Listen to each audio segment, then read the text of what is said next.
Hey, what's up, good people? How you doing? Welcome back to Stock Up with Larry Jones. Go ahead and hit that like, subscribe, and notification bell. You guys already know what to do. We're going to get right into it. We're going to talk about stocks.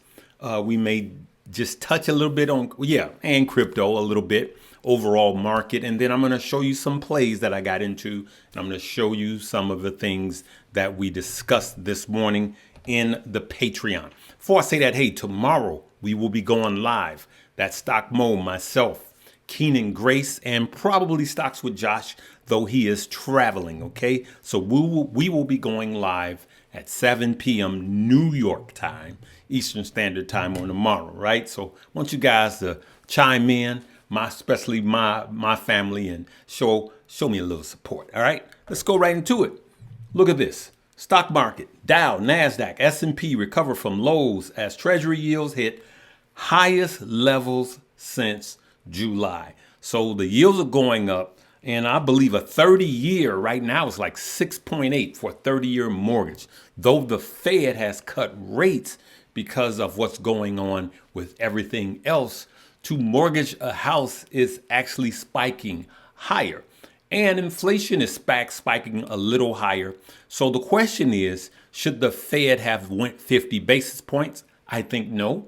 I said no. I thought he should have went 25, but I thought he should have did 25 before instead of one whopping. It does make a difference if you take your time rather than giving a bigger interest rate. So interest rate cut. He went 25 basis points instead of he went 50 basis points instead of 25, which I thought would have made more sense. But who am I? I'm a dude on YouTube just talking. All right, let's look. We got everything right now. We have the NASDAQ, as we can see here. We got the NAS, S&P. So we got the NASDAQ just went positive. It was actually down by triple digits in the pre-market. The S&P, I would call that flat. The Russell, small caps, is flat, and the Dow has went positive, okay? They were all negative. Now, if you know options, then you could have wrote it up. I wrote it up playing the Qs, the QQQ. I'll show you one play right here. This was just a scalp, and it was a lot. Listen, with a scalp, you can make a lot of money with little risk. Look, that's only 6%. The truth be told, I walked away with about $260. I was up a little higher than that. But just look at what 6% can yield you. Of course, that was a lot of money at risk. But if you got your stop losses set, you know how to limit your losses. All right, let's keep it going. So let's go here. Let's look at big tech right quick. We can see that NVIDIA, Tesla, and Apple are all flat today. NVIDIA was due for a cool off, and that's not much. It's not even a full percent NVIDIA has cooled off, but NVIDIA has just been the horse that keeps on running. Now, you could see that Microsoft is up, all right, 10 points, 2.5%. Why? Because Microsoft, I'm telling you guys, AI is not over. AI is just starting. I believe we're in the first quarter of AI. It's a lot of money to be made, though it's not going to be a straight line up with these big tech companies. They're going to have cool offs like, Apple has been doing, and some of the others. It's going to be, cool off sessions. Even Microsoft was cooling off, but now it went up. Why did it go up? So Microsoft is up because of this. Look at this. This is absolutely crazy. Microsoft introduces, let's go here. Microsoft introduces AI employee that could handle client inquiries. Okay. Sorry about that. It looks a mess. All right. So you got, you got AI that will take over the screen now and handle tasks, right? They call it their Microsoft employee, co-pilot is what they call it. And it's just crazy what AI is going to be able to do. Here it is. Microsoft launches Copilot AI feature as investors look for signs. Artificial intelligence is paying off. And it is. It is paying off really big. So one of the problems with all of the big tech companies is the amount of spin that they have to do to chase AI. They're all chasing AI, and they are throwing billions of dollars after AI. And that's why companies like OpenAI is, am I saying it right? OpenAI is getting so much funding from companies like Microsoft because everyone is chasing. That's why Nvidia keeps going up, because everyone is chasing AI. These mammoth companies are, right? And so that is one of the things that I am bullish on Microsoft. I'm bullish on Apple. Apple is lagging, but Apple states that they want to be better, not the fastest, but the best. And you best believe they are putting money, because they have a ton of money on AI. So some of these are going to pull up the rear. Right now, it's been Nvidia. Nvidia has been leading the charge because all of these companies have to come through Nvidia. And so at some point, you're going to see Nvidia cool off, but I am still bullish long term. $400, it will hit, right? So that's what I believe. Anything I say is not a suggestion for you to buy, hold, or sell. Now let's move on. I want to talk about Paul Tudor Jones. Let's first take a second and see who is Paul Tudor Jones. Paul Tudor Jones, as you can see, hedge fund manager Paul Tudor Jones II is known for his micro trades, in particular his bet on interest rates and currency. He won big. In the 80s, he founded blah, blah, blah, blah, which now manages 13 billion in assets. Okay.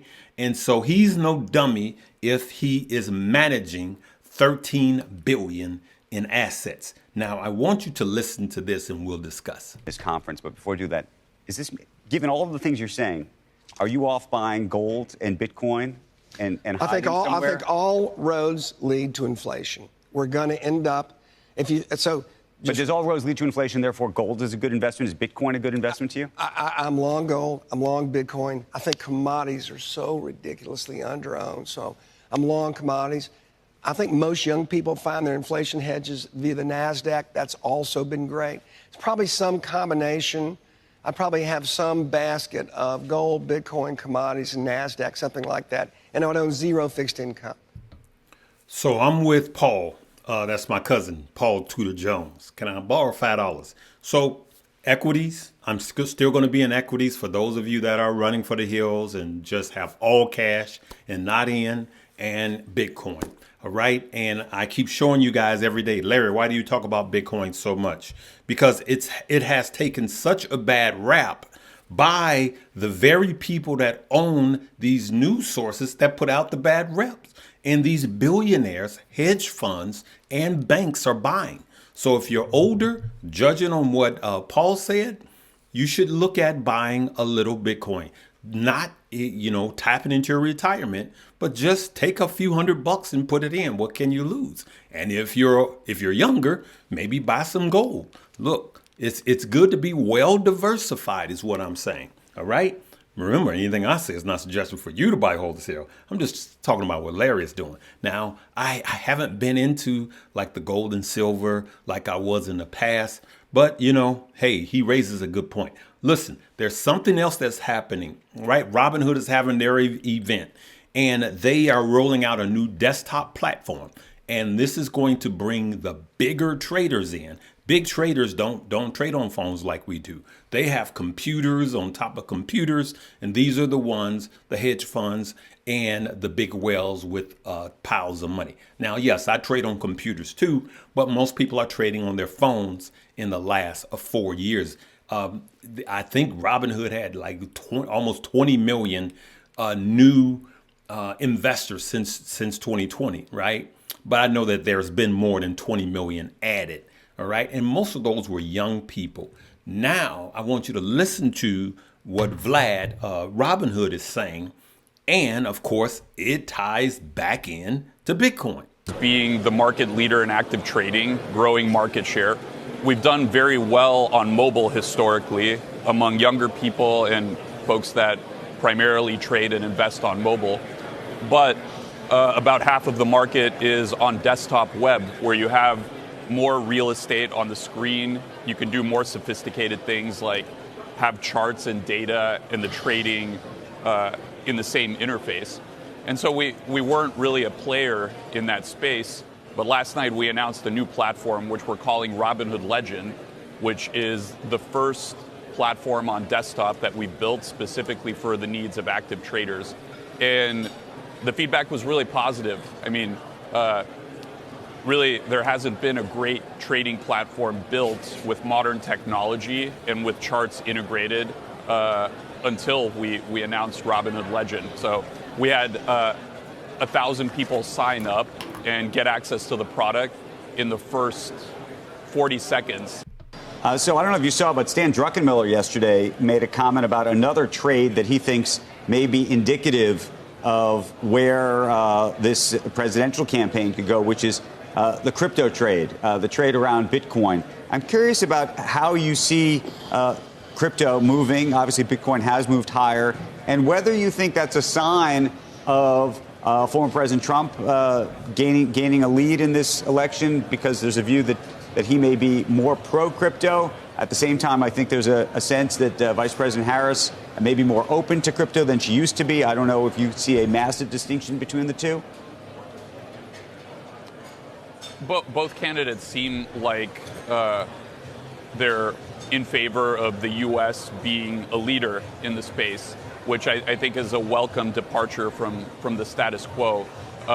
So it could have an effect. You know, the markets could be reacting to the political sphere, but also we're seeing broad-based optimism right now across multiple asset classes. I don't think it's just crypto.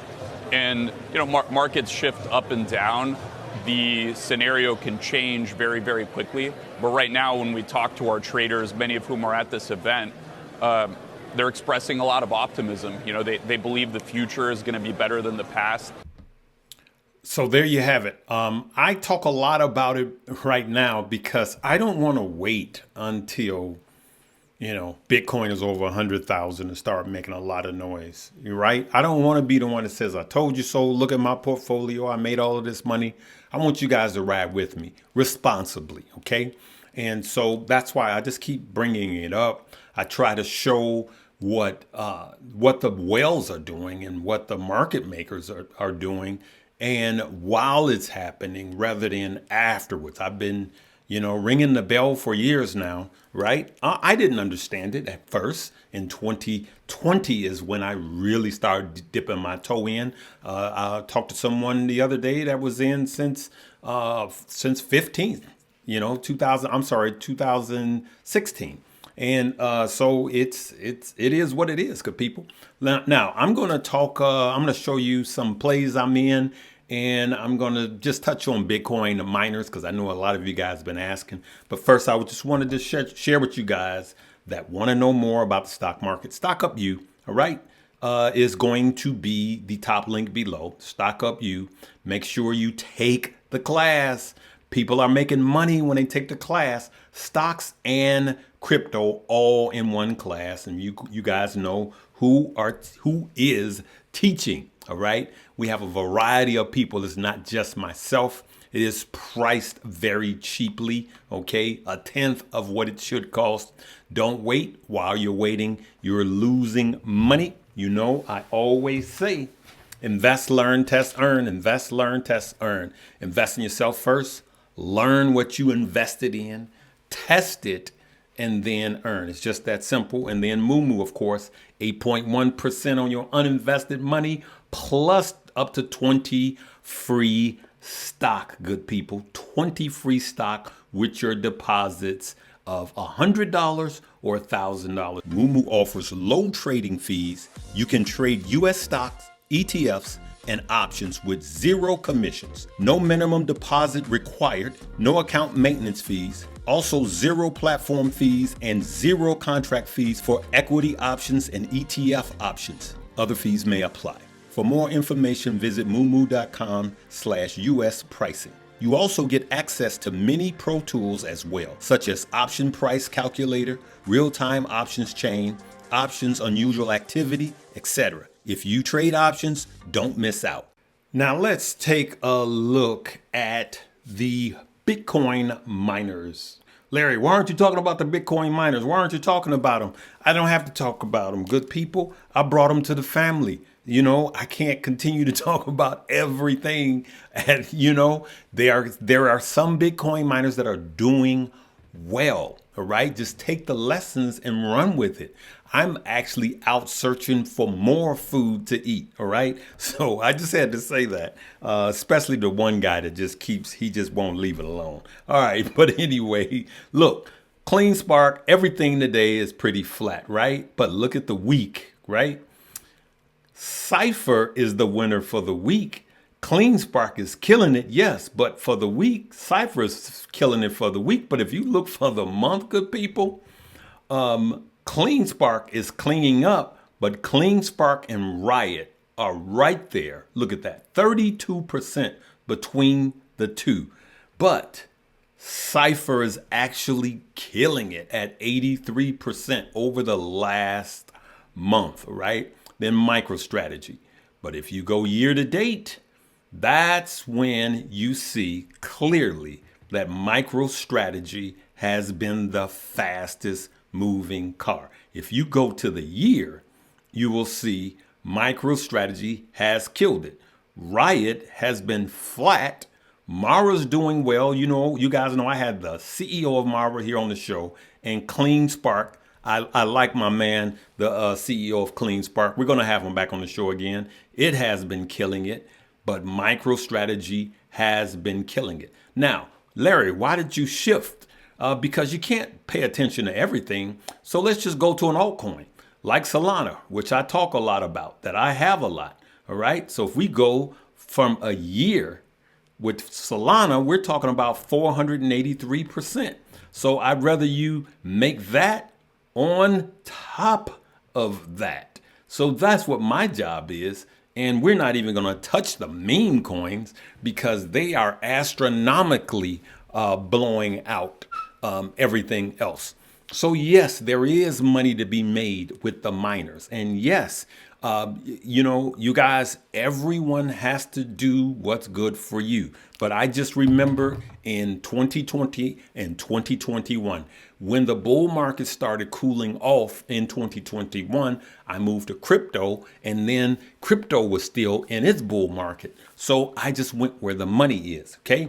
So that's just me. You let me know what you do. Okay, let's look at a few things here. This one will be timestamped because I'm trying to cover a lot as usual. All right, so we did show you guys that scalp. Okay, sometimes I don't know why that didn't show up. Sometimes you have to do what's called a scalp. Let me get that. And that means that if you were in a play and you just wanted to just scoop a little money, and you don't want to run the risk. Now, the reason why I tapped out of some of the plays is because I had to come down here and do this. And I've made the mistake of doing options and not keeping my eye on it and losing big money. So let me show you guys this. Okay, here's one of my plays. As you can see, for the day, I'm up 900. I'm sorry, let's call that 700. All right, because it was more than that. Here are some of the plays. I'm not telling you to get in any of these plays. Some of these are lotto plays, as they call them. But these are my presidential election plays. All right. So for right now, all right, let's start at the bottom. Now let's start at the top. All right. That's the VIX. Up 15%. I got 25 contracts, but I have a stop loss set. You could lose it all. It could flush. But I'm expecting the VIX to go higher if the polls are showing that they are running neck and neck, which it is. And the market does not like indecision. So I expect the VIX to spike up. I will be out of this play before the election. Buy the rumor, sell the news. Follow? And then let's go to DJT. Somebody said, Larry, anybody that gets into DJT is crazy. Well, tell that to my $230, all right now, okay? And what I'm going to do is I'm going to ride it up for a little while, boom, and then I'm going to short it for a little while. These are swing trades and not investments. This is a meme stock to me, good people. You know, financially, it doesn't make any sense to me. And you know who is not running this company. For those of you that don't know anything about companies and you're just trading on emotions, he is not running this company. All right. So, and then you got TQQQ. As you can see, the expiration date is after the election. So TQQQ, remember T as in tall. I'm expecting the NASDAQ to run up, okay, after the election. Now, I will be looking for a SPY position expiring the same date, okay? So here it is for me, right? And any given day or time, I'm going to be out of these positions as I set my stop loss. And at some point, if it runs up, if the VIX spike up really above 20, then I'm selling it. I'm not going to play with it, okay? So right now at the time of this is 1853. You guys know how this go, right? So it's 1853 right now. If the VIX spikes above, let's just go 6 months. If we get the VIX spiking, like if that VIX spiked to 40, you're talking about a lot of money. I mean, a lot of money. Look at that.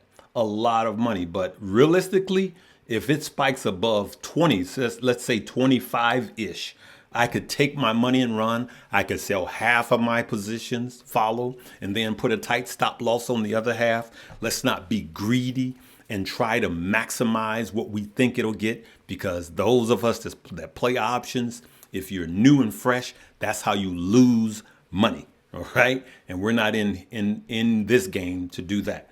All right. Good people, in closing, remember, stock up you and Moomoo. Those will be the 2 top links below. It was a lot. I'm going to timestamp it. I know. But if you really listen, you can see that there's some money plays in here. We'll talk to you later. Live, love, laugh, and learn.